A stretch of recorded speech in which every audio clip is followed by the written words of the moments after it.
धन के साथ धर्म की ओर सुख की खोज।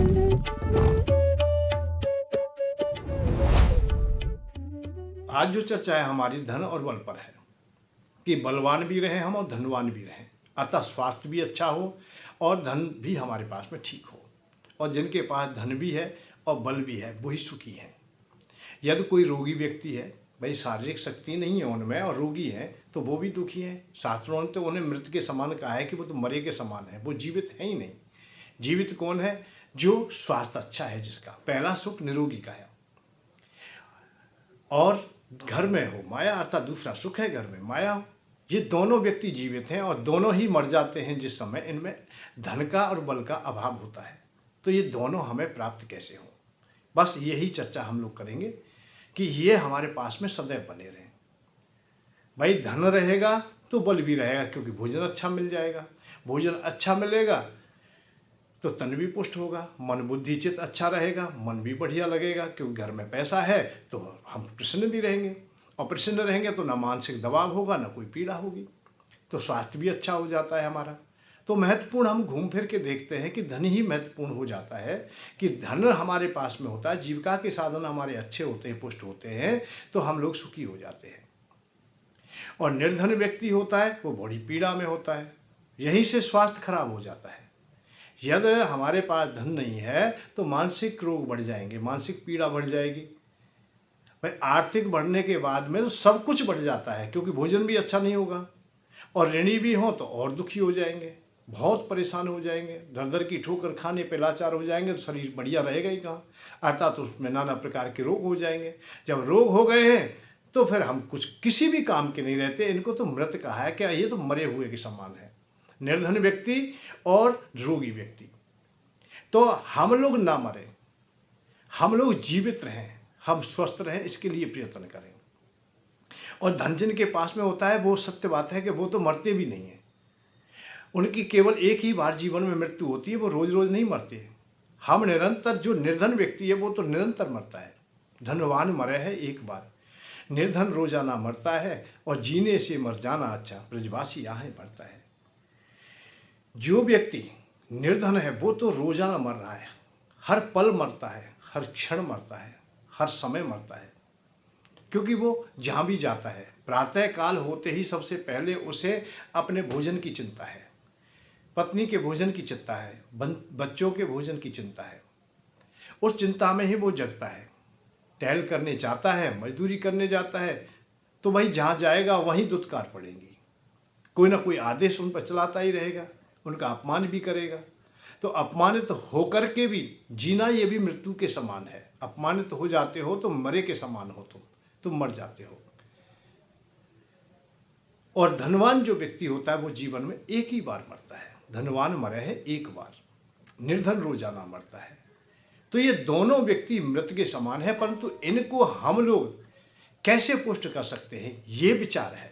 जो चर्चाएं हमारी ये है कि हम निर्धनता से बाहर कैसे आ सकते हैं। हाँ, निर्धनता से बाहर आ सकते हो। देखो, निर्धनता दूर होने के दो तीन रास्ते हैं। पहला रास्ता तो यह है, पिता के द्वारा हमें संपत्ति मिल गई, हमें जीविका के साधन मिल गए। भाई धन मिला है तो हम लोग अपना उससे जीविका चला लेते हैं, या उसके द्वारा हम नाना प्रकार के ऐश्वर्य भोग लेते हैं। बहुत लोग हैं जो करोड़पति परिवार में ही पैदा होते हैं, बहुत संपत्ति लेके पैदा होते हैं, पर कितने लोग ऐसे हैं पिता की उनके पास संपत्ति नहीं है, पिता के पास से कोई संपत्ति हमें मिली नहीं है, तो निर्धनता में रहते हैं। पर बहुत लोग होते हैं कि जो अपने बाहुबल से, अपनी बुद्धि और विवेक से धन अर्जित कर लेते हैं, मेहनत करके कर लेते हैं, तो भी वो सुख पा लेते हैं, अर्थात धन को पा लेते हैं, तो भी उनका जीवन यापन अच्छा हो जाता है। तृतीय गति होती है धन पाने की देवताओं की सहायता से, क्योंकि ये पूरी प्रकृति, पूरा ब्रह्मांड देवताओं के अधीन है। कहीं सूर्य भगवान के अधीन देखते हैं हम, भाई आंखों की ज्योति है अर्थात प्रकाश है तो सूर्य भगवान की। चंद्रमा को देखते हैं, वो शीतलता अर्थात औषधियों के देवता है। ऐसे ही देवता सब लोग अपने अपने काम में लगे हुए हैं। तो धन के भी देवता है, धन के देवता कुबेर भगवान है। जल के देवता जैसे वरुण है, ऐसे ही धन के देवता कुबेर जी हैं। अब कुबेर जी की हम उपासना करें तो हमें निश्चित धन मिलेगा, धन पुष्ट होगा हमारा, और धन हमें मिल जाएगा तो हमारे जीविका के साधन अच्छे बन जाएंगे। तो हमारा स्वास्थ्य भी अच्छा होगा, हमारी पत्नी भी अच्छी होगी, हमारे बच्चे भी अच्छे होंगे, सब कुछ ठीक रहेंगे, सबका पालन बढ़िया होगा, सब खुशहाल रहेंगे। धन का जब अभाव हो जाता है तो हम बच्चों को भी व्यवस्था अच्छी प्रकार से नहीं कर पाते, पत्नी को भी खुशहाल नहीं रख पाते और ना ही हम अपने बच्चों की शिक्षा दीक्षा कर पाते हैं। तो ये विषय है कि हमारे पास धन होना चाहिए और ये मैं बताने का थोड़ा सा प्रयत्न करूंगा कि धन के बगैर तो काम चलेगा ही नहीं और धन कुबेर भगवान से ही पुष्ट होता है, क्योंकि वो ही धनाध्यक्ष धन के देवता है। भगवान ने और कोई देवी देवता धन का मालिक नहीं बनाया। ये शास्त्रों में, पुराणों में, ऋषियों के द्वारा हम लोग ज्ञात करते हैं, अर्थात जानते हैं। सब जगह अंकित है, सब जगह चर्चा में है कि धन ही भंडारी है, अर्थात धन के भंडार कौन भरने वाले? कुबेर ही है। तो धन हमें चाहिए तो हमें कुबेर भगवान की उपासना से जुड़ना होगा। और आज तक हम लोग ये बात, महत्वपूर्ण बातों को क्यों नहीं समझ पाए, ये हमें परेशानी है। जो हमारे मानसिक स्थितियां जो आई हैं और जो हम लोग अनभिज्ञता में रहे, वो ये बहुत भारी परेशानी है कि हम क्यों नहीं समझ पाए। भाई हम लोग ऐसा नहीं कथा नहीं सुनते हैं, ऐसा नहीं भागवत नहीं सुनते, प्रवचन नहीं सुनते, बड़े बड़े संत महात्मा प्रवचन करें, लाखों लोग सुनते हैं, फिर भी वो निर्धन के निर्धन रहते हैं, फिर भी हम बीमार की बीमारी रहते हैं। बात क्या है? ये बात केवल इतनी है कि उन लोगों ने तुम्हें वो चीज़ नहीं बताई जो आपको चाहिए थी। उन्होंने वो बताने का प्रयत्न किया जो उन्हें चाहिए था। वो बैरागी लोग थे इसलिए बैराग बताते रहे, ज्ञानी लोग थे ज्ञान बताते रहे, निराकार ब्रह्म की चर्चाएं करते रहे, मोक्ष धर्म की चर्चाएं करते रहे। भाई आपको तो या इस समय भाई ऋणी है, कर्जेदार है, तो पैसा चाहिए तुम्हें, ना बैराग्य चाहिए, ना ज्ञान चाहिए, ना मोक्ष चाहिए। मरने का टाइम कहाँ है भाई, समय कहाँ है? भाई मरेंगे जब जब हम कर्ज से उर्ण हो जाए, नहीं तो बच्चे दुख पाएंगे, पत्नी दुख पाएगी और हम लोग मरने के बाद भी दुष्कार में रहेंगे, हमको भी अच्छा कोई नहीं कहेगा। भाई हम धराधाव में आए हैं, हमारा जीवन है, तो हम कम से कम इतना तो कर लें कि आने वाला युग भाई हमें गाली ना दे। भाई इतना भी हम कर लेंगे तो हम अपने जीवन को सार्थक मानेंगे। तो हमारे पास अभी मोक्ष धर्म की बात सुनने का समय कहाँ है, बैराग की बात सुनने का समय कहाँ है? अभी तो हम कर्जदार हैं, हम तो परेशान हैं, हम लोग, हम दुखी हैं, हमारे कर्तव्य अधूरे हैं। एक बात और बताऊं, जब कर्तव्य अधूरे होते हैं तो कहीं भी मन नहीं लगता है। पांडव लोग वन में दर दर की ठोकर खाते हैं, वो बैरागियों से बहुत मिलते हैं, संतों से मिलते हैं, परंतु कोई भी बैराग को धारण नहीं करता। पांचों पांडवों में से कोई भी बैराग को नहीं स्वीकारता। जब किसी से मिलते हैं तो उनसे यही याचना करते हैं कि हम अपने राज्य को प्राप्त कर लें, धन को पालें, हम हमारा जो अपमान हुआ है उसका हम बदला ले लें। माने कि कैसे होगा? माने कि तुम भगवान की पूजा करो। उन संत महात्माओं ने बता दिया उन्हें। तो शंकर भगवान की पूजा की, किसने? अर्जुन ने विशेष करके। और शंकर भगवान प्रकट भी होते हैं, परीक्षा भी करते हैं और उन्हें अपने हृदय से लगा लेते हैं, खुश हो जाते हैं, बता बेटा क्या दूं तुम्हें। तो जो शंकर भगवान सामने खड़े हैं तो उन्होंने कुछ मांगा ही नहीं, ना तो मोक्ष मांगा उन्होंने, ना ज्ञान मांगा उन्होंने, ना वैराग्य मांगा उन्होंने। जब हम महाभारत पढ़ के देखते हैं तो क्या मांगा? उन्होंने मांगा कि मुझे ऐसी शक्ति दीजिए, ऐसे अस्त्र दीजिए जिससे मैं अपने दुश्मनों को मार सकूं, अपमान का बदला ले सकूं, सभी दिव्यास्त्र मुझे प्राप्त हो जाए। भगवान शंकर ने कहा कि वो मिल जाएंगे, समय की प्रतीक्षा करो और इंद्र की उपासना करो और इंद्र ही तुम्हें सब देंगे और मेरे अस्त्रों की आवश्यकता होगी, वो समय पर तुम्हें मिल जाएंगे। तो इंद्र की उपासना करते हैं, इंद्र खुश होते हैं, इंद्र उन्हें सहसरी स्वर्ग लोग ले जाते हैं, मां समस्त भोगों ने प्राप्त हुए। महाभारत कहता है कि उन्हें स्त्रियां भी प्राप्त हुई।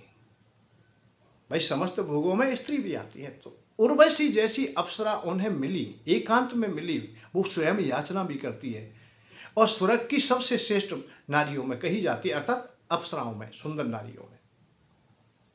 पर अर्जुन ने देखा कि मैं तो अभी कर्तव्य विहीन हो जाऊंगा, मेरे भाई दर दर की ठोकर खा रहे हैं। वही भरी सभा उन्हें वहां से भी दिख रही थी कि जहां मेरी पत्नी का अपमान हुआ है, धन छीना गया है। मैं केवल इशारा ये करना चाहता हूं कि आप लोग जब कर्तव्य अभी तुम्हारे अधूरे हैं तो स्वर्ग में भी नहीं टिक सकते, स्वर्ग भी अच्छा नहीं लगेगा, भगवान का मिलना भी तुम्हें अच्छा नहीं लगेगा। भगवान का मिलना भी तब होगा जब अपने कर्तव्यों को पूरा कर लोगे। और कर्तव्य तुम्हारे अधूरे रहे तो तुम कोई भी काम नहीं कर सकते। तो हम सत्संग ऐसा क्यों सुने? आज हम गृहस्थी बाने, हमें ब्रह्मचर्य की बात बताई जाती है, बड़ी है? ये आश्चर्य में बात जैसी होती है। हम गृहस्थी बहाने हमें ब्रह्मचर्य बता रहे हैं, हम भूखे हैं हमें उपवास बताया जा रहा है, हम रागी हैं हमें वैराग्य बताया जा रहा है, और जबकि ये चीज बताने की भी नहीं है। ये तो स्वभाव की प्राप्त है कि जब तुम्हारी भूख मिट जाती है, भूख लगी हुई है, तुम्हें भोजन मिल जाता है, तो भोजन से वैराग्य हो जाता है। अरे तुम ऋणी हो, आज ही बताऊं मैं तुम्हें, और इसे कभी भी अपने मन में भी मंथन करके देख लेना। भाई तुम्हारा विवाह हो गया, तुम्हारी पत्नी है, तो किसी ज्योतिषी के पास, संत महात्मा के पास जा करके ये नहीं पूछते कि मेरा विवाह हो जाए, क्योंकि पत्नी तो है हमारे पास, हम तो सहज हो गए। अब चिंता और है तो क्या कि भाई हमारे एक पुत्र हो जाए। देवयोग से पुत्र हो जाता है तो फिर कभी पुत्र के बारे में नहीं जानकारी लेना चाहते किसी से कि मेरे पुत्र होगा या नहीं होगा, क्योंकि वो हो गया है। पुत्र की ओर से आप सहज हो गए हो, पत्नी की ओर से सहज हो गए हो। अरे ऋण जब तुम्हारा सर पे ना रहेगा तो पैसे की ओर से भी, ऋण की ओर से भी सहज हो जाओगे।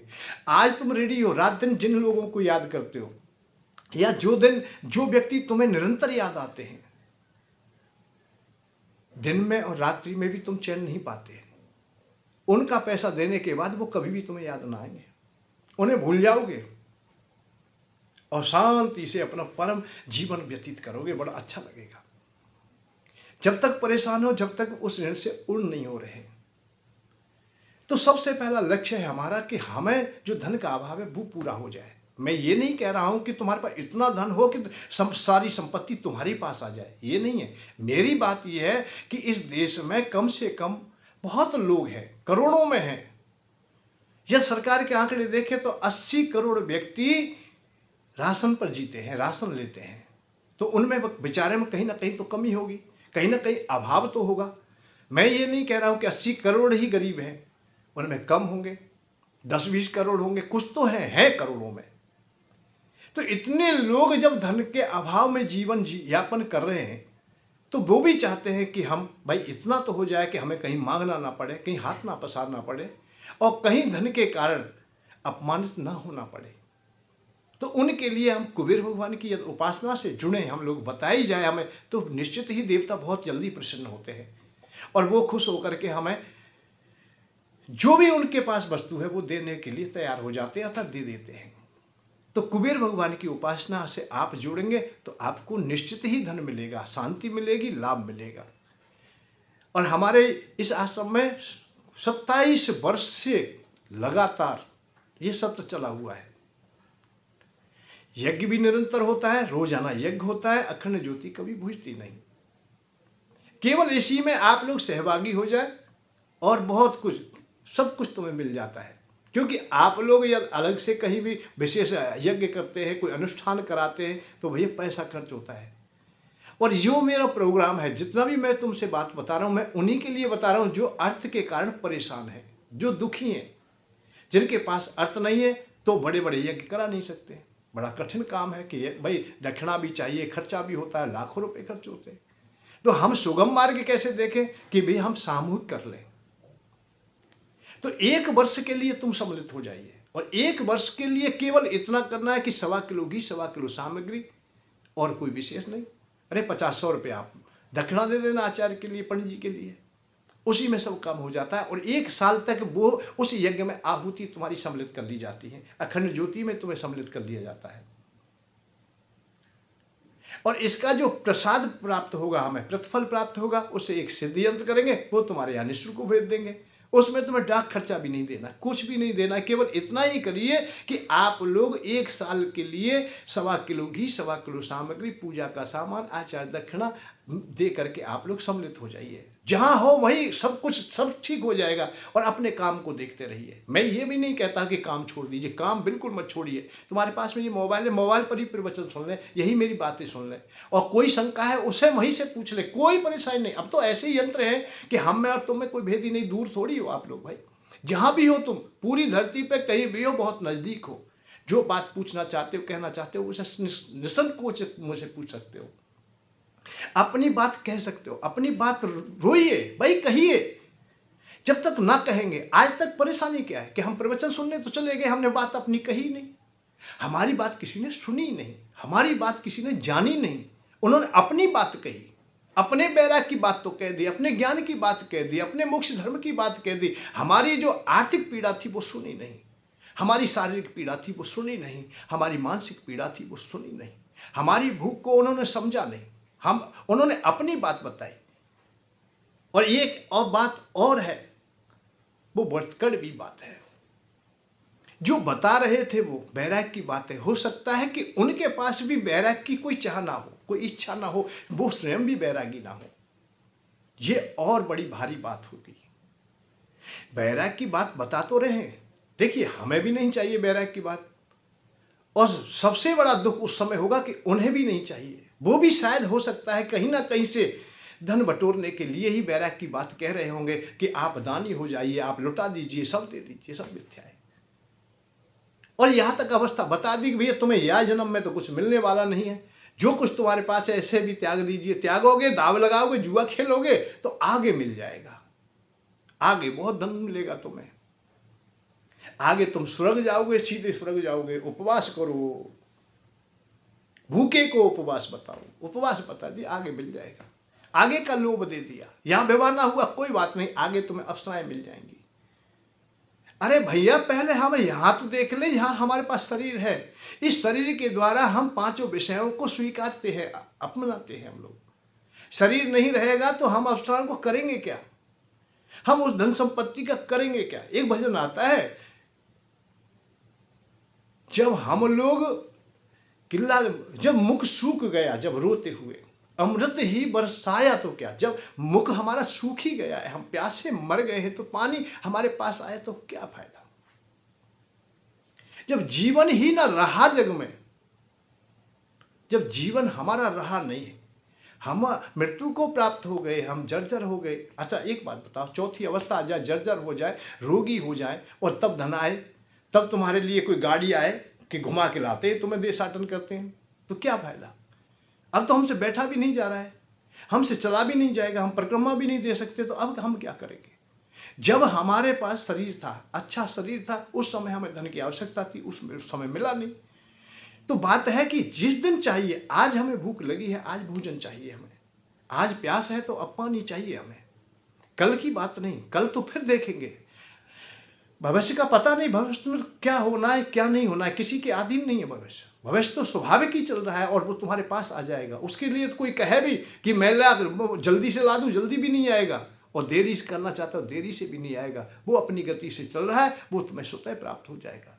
भूतकाल वापस नहीं आएगा, तुम केवल वर्तमान हो, वर्तमान पर ही तुम्हारा अधिकार है, वर्तमान में ही तुम जो कुछ कर सकते हो कर सकेंगे, और वर्तमान ही तुम्हारा भविष्य बनेगा, वर्तमान ही तुम्हारा आगामी जीवन होगा। आगे की क्रियाएं जितनी भी वो वर्तमान की हैं। किंवदंती सत्या मतीसा गति भवे, आज हमारी जो मति है वो उसी के अनुसार गति है। आज हमारा जैसा जीवन है ऐसा ही आगे है। आज हम दानी होते हैं, हम तपेश्वरी होते हैं, हम व्रत पर जैसे भी होंगे, आगे हमें मिल जाएगा प्रतिफल। पर आज तो हों हम, आज हम कैसे सुखी हों, बात इस बात की है, देह का लाभ कैसे प्राप्त हो। मैं बैराग का विरोधी नहीं हूं, बैराग तो स्वतः प्राप्त हो जाएगा जब हमारे पास में कामनाएं ना रहेंगी, सम हो जाएंगी, वृद्ध अवस्था धीमे धीमे आएगी, कामनाएं समाप्त होंगी और देह भी काम हमारा कम करेगी, तो हम भगवान की ओर तो स्वाभाविक ही चले जाएंगे। ये शास्त्रों ने भी कहा है ना, घर गृहस्थी के उपरांत जब तुम्हारी जवानी ढलने लगे तो आप लोग वानप्रस्थ की ओर चलें, वानप्रस्थ संन्यास की ओर चले, बैराग की ओर चलने का समय आ गया। भाई पांडव लोग 13 साल आपत्ति काल झेलते रहे परंतु बैरागी ना हुए। परंतु जब उन्हें राज्य मिल गया, संपत्ति मिल गई, धन ऐश्वर्य मिल गया, सब कुछ मिल गया, और जब देखा है कि अपना भी अब कोई भी नहीं है, मिलने जुलने वाले नहीं, भगवान कृष्ण भी नहीं रहे, तो अब हम जी के करेंगे क्या भाई। उसी जंगल में जाकर के, उन्हीं हिमालय की कंदराओं में जाके जीवन समाप्त कर देते हैं।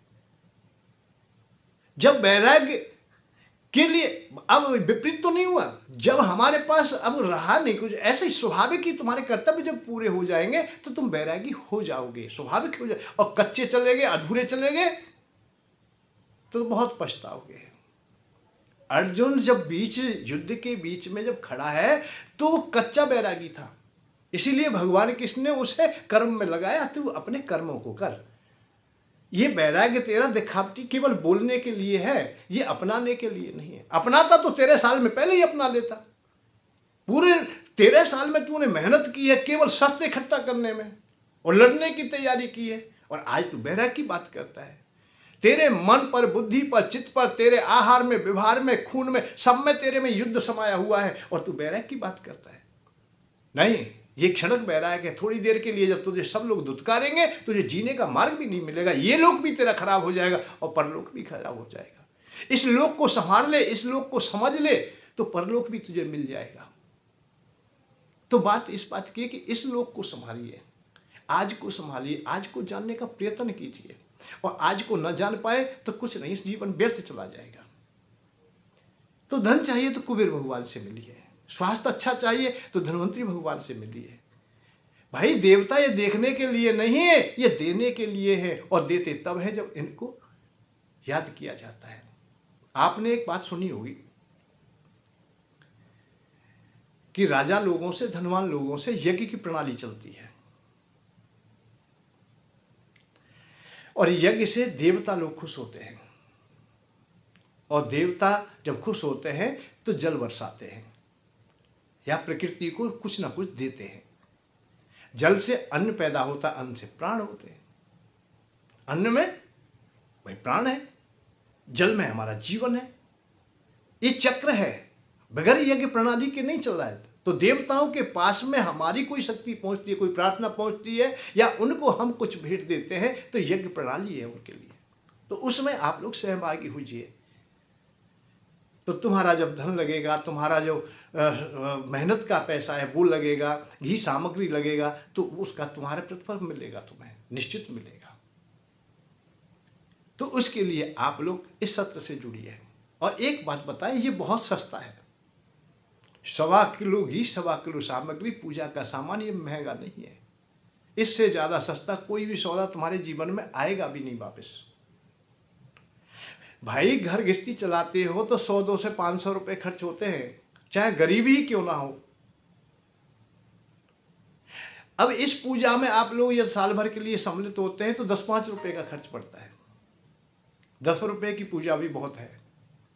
10 रुपये तुम्हारे पास ना हो, कमजोरी हो भाई, महीने में 300 रुपये तो बहुत हो जाएंगे, कम कर लीजिए भाई। 9 रुपये रोजाना, 8 रुपये, 7 रुपये, 6 रुपये, अरे 5 रुपये भी तुम दे सकते हो। 5 रुपये से भी तुम्हारा काम चल सकता है। अब 5 रुपये में जबकि कुछ आता नहीं है, कोई पूजा नहीं तुम्हारे यहाँ, कोई पंडित जी करने नहीं जा रहा है, ना आचार करने जा रहा है, तो कुछ भी तुम सहयोग करोगे, उस यज्ञ में सम्मिलित होगे, कुछ पंडितों को भी दक्षिणा मिल जाएगी 50-100 रुपये, उसी से काम चल जाएगा। बहुत अच्छा सुगम मार्ग तुम्हें हम लोग बता रहे हैं और देने जा रहे हैं।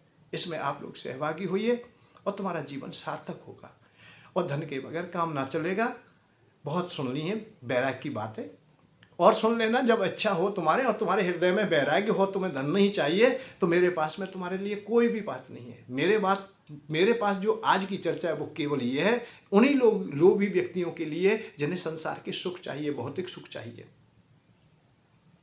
जो ऋणी है उनके लिए है, जिनके पास घर गृहस्थी अच्छी प्रकार से चल रही है, ऋण नहीं है, कोई परेशानी, पर धन हमारा सदैव सुरक्षित रहे, हमारी आगामी पीढ़ियों तक भी धन पहुंचे, या वो भी खुशहाल जीवन प्राप्त करें, तो वो भी कुबेर भगवान की कृपा से। भाई धन तो तुमने कमा लिया, धन तुम्हारे पास में, परंतु वो कल चला गया, सुरक्षित नहीं है, तो उसके लिए भी कुबेर भगवान की कृपा की आवश्यकता है। मैं तो वैसे ज़्यादा इस बात लिए नहीं कहता हूँ, भाई जिनके पास में है वो तो सुखी है ही, कल दुखी होंगे तो कल अलग बात है। जबकि उनको भी पूजा करनी चाहिए कि हमारा भंडार सदैव सुरक्षित रहे। कुबेर भगवान की कृपा जिन पर होती है उनके भंडार कभी खाली नहीं होते, इसलिए उनको भी जुड़ना चाहिए। जिनके पास प्रचुर मात्रा में धन संपत्ति है, ऐश्वर्य है, खेत खलियान है, उनको भी कुबेर भगवान के यज्ञ में जुड़ना चाहिए। और ऐसा सुगम यज्ञ कहीं दुनिया में ना मिलेगा, बहुत साधारणता से है। वर्ष में एक बार तुम्हारे पास किराया भाड़ा हो जाता है, आने की क्षमता होती है, तो आश्रम तक भी आ सकते हो। मैं ये नहीं कहता हूँ कि नहीं आइए, बहुत स्वागत है आपका, बहुत अच्छी बात है, परंतु तब तक मैं नहीं चाहता इस बात के लिए कि आप 1000, 2-4 हजार रुपये खर्च करें, आने में करें, जाने में करें, समय खर्च करें। समय खर्च बिल्कुल मत करो, समय बड़ा कीमती है। घंटा भर, 10 मिनट, 5 मिनट बैठ करके अपने घर में ही तुम कुबेर भगवान की उपासना करें, उनसे प्रार्थना करें और अपने काम पर जाएं। मैं सुगम मार्ग सब बता दूंगा तुम्हें।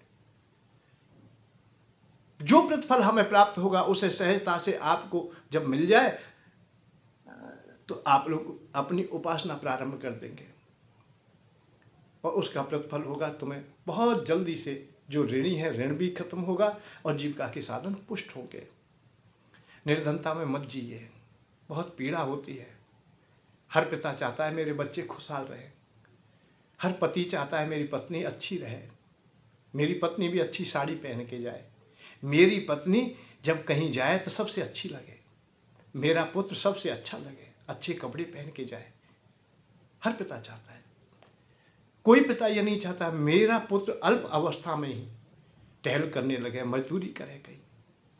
परंतु लाचारी बड़ी पीड़ा देते हैं और ऋण से ज़्यादा कोई भी दुख नहीं होता है। युधिष्ठिर महाराज से यक्ष महाराज ने स्पष्ट पूछा था कि सुखी कौन, भाई जो ऋणी ना हो। तो ऋण तो बहुत पीड़ा देता है। राजा हरिश्चंद्र ऋणी हो गए, टहल करके देखा, मजदूरी करके देखा, नहीं काम चल सका और ऋण देना बहुत अनिवार्य हो गया। तुमने भी देखा होगा जीवन में कई जगह जवान कर ली होगी, भैया अमुक दिन दे देंगे हम तुम्हारा पैसा, जब तक दे देंगे हम पैसा, नहीं दे पाए तो कितनी पीड़ा होती है, रात में नींद नहीं आती, परेशानी होती है। तो वहाँ मिथ्याचारण का दोषारोपण हो जाता है कि तुम तो झूठ बोलते हो, झूठे हैं। राजा हरिश्चंद्र नहीं चाहते थे कि मैं कभी ऐसा कहा जाऊं कि मैं झूठा हूं। रात में रो रहे थे, आंखों में आंसू आ गए। जब पत्नी ने देखा तो उनके आंखों में भी आंसू आ गए। दोनों पत्नी हैं क्या कहें, आपस में बातें की। पत्नी ने निर्णय किया है कि कल मुझे बेच दीजिए। राजा हरिश्चंद्र के हृदय में कितनी पीड़ा ना हो रही होगी जब ऐसी विचारधारा पत्नी के मुंह से सुने उन्होंने कि मैंने अग्नि देवता के सामने, समस्त देवताओं के सामने संकल्प लिया था कि मैं तुम्हारा पालन करूंगा, मैं तुम्हें भोजन दूंगा, तुम्हारी रक्षा सुरक्षा करूंगा। परंतु जब नहीं दे पाते, ऐसी स्थितियां आती है तो उस समय राजा के हृदय में क्या बीता होगा। परंतु जब हम इन कथाओं को सुनते हैं तो उनमें हम देखते हैं कि कोई भी रास्ता ना रहा राजा हरिश्चंद्र के पास। जब कोई मार्ग ना रहा तो पत्नी को बेच दिया, छोटा बालक है उसे भी बेच दिया और स्वयं ने अपने को भी बेच दिया। ये मैं थोड़े में ही तुम्हें इशारा कर रहा हूं कि हम भी बच्चों को बेच रहे हैं। हमारी पत्नी भी टहल पे जाती है, हमारे बच्चे भी जा रहे हैं, हम भी जा रहे हैं, हम रात दिन अपमान सहन कर रहे हैं और थोड़ा सा इशारा मात्र से हमारा जीवन सही हो जाए, सुधर जाए, तो ये तो कामना सब लोग करते हैं भाई। बहुत ठगाठगी हो गई है इस दुनिया में। पर आप लोग इस कुबेर महासत्र से जुड़िए, हो सकता है कि भगवान तुम्हें रास्ता दे दे। और मुझे विश्वास है कि आप लोग भी इसी देव योग से मुझे सुन रहे हैं कि भगवान की आप पर भी कोई ना कोई कृपा दृष्टि निश्चित है। नहीं सहजता से संग नहीं हो पाता है। बहुत वीडियो चल रही है, बहुत लोग बातें करते हैं, परंतु नहीं, आज जो हमसे आपका संपर्क हो रहा है वो बहुत महत्वपूर्ण है। इसे आप अन्यथा न ले जाएं। यहाँ भी कोई ना कोई प्रभु की कृपा होगी। जब जीवन काल में बहुत बहुत हानि गई है, बहुत बहुत नुकसान हुए हैं, बहुत कर्जे हुए हैं हम पर, तो घी सामग्री पूजा का सामान कोई विशेष बात नहीं है। थोड़ा सा शुल्क दे करके अपना काम कर सकते हैं और 1 साल के लिए इस सत्र में जुड़ के लीजिए, जुड़ के देख लीजिए एक बार। ये अवसर है तुम्हारे पास। आज है सो ही राज है, आज नहीं तो फिर नहीं। आप लोग इसे भूल में डाल दोगे, धीमे धीमे सने सने जीवन इसी तरह चला जाएगा। हमारा जीवन चला गया, हमारे पिता लोगों का चला गया, हमारे बाबा का चला गया। हमारा ये कर्तव्य है कि हम कोशिश करें कि हमारे बच्चों का जीवन इस तरह से दुष्कार में ना जाए, निर्धनता में न जाए, ऋणी होके ना जाए। केवल हम इतनी कामना तो अपने हृदय से कर सकते हैं। यदि हम इस प्रकार की कामना कर लेते हैं कि हमारे बच्चे सुखी रहे, तो आज सुगम मार्ग तुम्हारे सामने है, करिए। अरे फ़ोन उठा लीजिए, अपनी बात कह दीजिए, अपने हृदय की बात कीजिए। विशेष कोई बात है तो मुझसे भी बात करें, मैं भी तुमसे करने के लिए उतना ही आनंद हूँ। आप मेरे प्रिय हैं, मेरे सखा हैं और बड़ा अच्छा लगेगा जब आप लोग भी अपने हृदय से या उड़िल दोगे अपने को। और ज़्यादा कहीं भी कोई भी संपत्ति देने की आवश्यकता ही नहीं, पैसा देने की आवश्यकता ही नहीं है। और भैया मैं दान व्यर्थ में लेता ही नहीं। मैं आज भी कह रहा हूँ, कल भी कह रहा हूँ, मुझे नहीं चाहिए। मेरी जीविका सहजता से ऐसे ही चल जाती है। और भगवान ने जीविका के साधन तो सबको कहीं ना कहीं दिए ही होंगे, कैसे न कैसे करके, तो मुझे भी मिल जाएगा और मैं भी जीविका चला लूँगा। परंतु इस महासंकट से हम दूर हो जाएं, ये बड़ा उपकार का कार्य होगा। हो सकता है कि भगवान कुबेर ने मुझे ये प्रेरणा इसीलिए दी है कि मैं आपसे बात कर लूँ, आपके दुख दर्द में सहभागी हो जाऊँ। बस यही मेरा पुण्य होगा, यही मेरा धर्म होगा, यही मेरी शांति का मार्ग होगा। और इसी को मैं अपने को, यदि आप लोगों को, कुछ लोगों को भी मैं सहायता से जुड़ जाता हूँ, अर्थात मध्यस्थ बन जाता हूँ, और आपका ये महान कष्ट दूर हो जाता है, तो इससे बड़ा मैं अपने को सौभाग्यशाली और क्या समझूंगा। जय श्री राधे, जय श्री कृष्ण।